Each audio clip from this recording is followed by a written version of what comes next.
4 মাসের মেয়েকে নিয়ে আমার শ্বশুরবাড়ির সকাল থেকে দুপুর অবধি কেমন কাটে সেটাই আজকে আপনাদের সাথে শেয়ার করব। প্রতিদিন সকালে ঘুম থেকে ওঠার পর আমার মেয়ে এখানে দোলনায় দোল খায়, আর তার বাবা আর ঠাম্মি এখানে চেষ্টা করছে নাতনি কী করে ভালো থাকবে, আর বাবা চেষ্টা করছে মেয়ে কী করে শান্ত থাকবে। আমার মেয়েটাও কিন্তু খুব দুষ্টু জানেন, কোলে একদম এখন আর থাকতে চায় না, বেশিরভাগটা দোলনাতেই দোল খায়। আর এখানে আমার বাবা, ও আর বিনা সবাই মিলে একসাথে গল্প করছিল।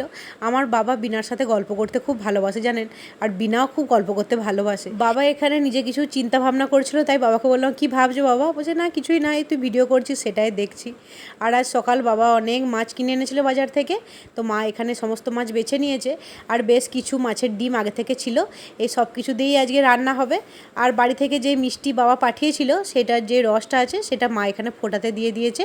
আর এই যে আমার মাকে দেখুন কয়েকটা খেজুর পেয়েছে, যেগুলো গাছের খেজুর, তো এই খেজুরগুলো তো এখন খুব একটা দেখা যায় না, তো এই খেজুরগুলো কেউ একটা দিয়ে গিয়েছিল, তো মা সেগুলো নিজেও খাচ্ছে আর আমাকে দুটো খাইয়ে দিল।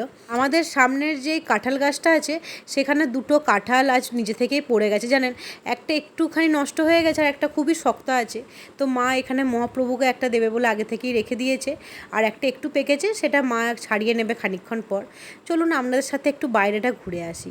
এই যে সেই আমাদের কুল গাছটা, যেখানে প্রচুর কুল হয়, তো এখন তো এই কুল গাছে কুল এখন ফাঁকা হয়ে আছে, তো কিছু জামা কাপড় এখানে মা কেচে মেয়েটার জন্য মিলে দিয়েছে। আর এই যে এটা হলো আমাদের বাইরের দিকটা, এখানে মা পুঁই শাক লাগিয়েছে, বলল আজকে একটু পুঁই দিয়ে রান্না করবে মা। এই আম গাছগুলো মা লাগিয়েছিল 1-1.5 বছর আগে, 1.5 বছর নয়, মনে হয় 2 বছরই হয়ে গেল, প্রায় 2 বছর আগে লাগিয়েছিল। এখন দেখুন কত বড় হয়ে গেছে আম গাছগুলো। এবছর হবে না হয়তো, সামনের বছর আমও হয়তো হবে। আর এদিকে তো ফুলের প্রচুর গাছ আছে। আর একটা জিনিস দেখায়, মায়ের আবার খুব শাকের নেশা জানেন।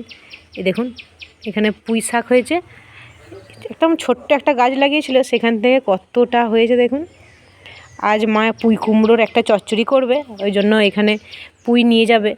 তা আমি তো কিছু আনিনি কেটে নিয়ে যাওয়ার মতন, শুধু এলাম দেখলাম গাছটা কত বড় হয়েছে, তাই আপনাদের সাথে একটু শেয়ার করলাম। আর এই যে এটা সেই গোলাপ গাছটা, যেটা যখন আমার মেয়েটা পেটে ছিল তখন এই গাছটা লাগানো হয়েছিল।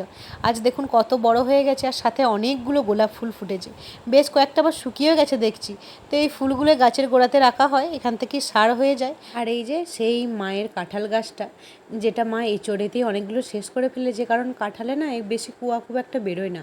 এত বড় কাঁঠাল দেখতে হলে কী হবে, সেই 2 থেকে 3 কুয়ায় বেরোয়। আর এটা সেই কারি পাতার গাছ, যেই গাছের পাতা থেকে মা আলুর তরকারি একটা করে জানেন, খুব ভালো হয় খেতে। আর আমিও মাঝে মাঝে এটাকে বেটে মাথায় লাগাতাম দইয়ের সাথে। তো এই গাছটাও বেশ বর্ষার জল পেয়ে ভালোই হয়েছে দেখুন। আর এই যে সেই আমাদের জবা গাছটা, সামনে আছে মায়ের কাগজি গাছ, এছাড়াও এইদিকে আছে সুপারি গাছ, এখানে সাদা ফুলের গাছ। আর এই যে এখানে সবাই মিলে গল্প করছিল।